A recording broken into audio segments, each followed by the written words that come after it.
ফেসিক জিন্দাবাদের মানে জানি না।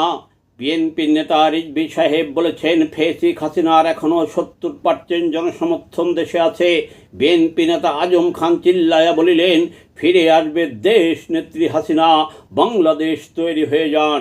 বিএনপির অনেক জনসভায় ভাষণ শেষে বলিতেছে জয় বাংলা। তখনই মনে হয় ফেসিক হাসিনা মানে দেশ পরিচালনা যাচাই করা যেমন খাঁটি সোনা। তাই দেশের 70% মানুষ ফেসিক হাসিনা ছাড়া এখন কিছু বোঝে না।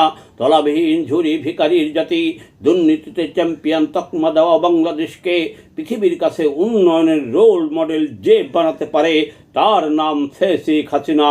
বিদেশি সাহায্য ছাড়া পদ্মা সেতু বানাতে যে পারে তার নাম ফেসিক হাসিনা। ঘরে ঘরে বিদ্যুৎ, রাস্তাঘাট পাকা, 1 জানুয়ারি বাচ্চাদের যে ফ্রি বই দিত তার নাম ফেসিক হাসিনা। সরকারি হসপিটাল, কমিউনিটি ক্লিনিক, ফ্রি চিকিৎসা, 32 প্রকার ওষুধ ফ্রি যে দিত তার নাম ফেসিক হাসিনা।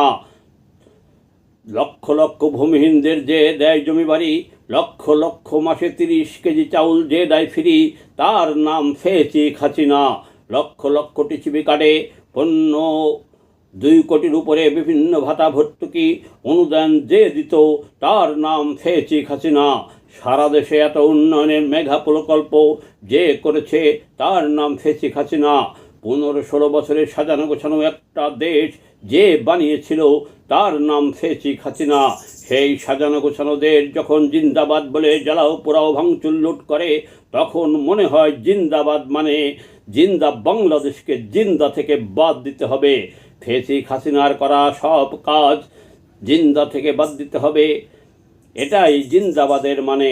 তবে 70%-এর বেশি মানুষ আছে ফেসিক হাসিনার আশার অপেক্ষায়। 81 সালে জনসমুদ্র হয়েছিল ঢাকায়, এবার জনতার মহাসাগরে পরিণত হবে ঢাকা, কোনো সন্দেহ নয়। ঢাকার জয় বাংলা স্লোগানের ঝড় উঠিবে। শেখ হাসিনা ভালো নেতা নেত্রীদের মানুষ শুভেচ্ছা জানাবে। দলের পদ পদবি বেচা চেটে খাওয়া বেঈমান মুনাফিক নেতা তাদের এই প্রথম হাতিয়ার বাংলার বাস মারা হবে ইনশাআল্লাহ।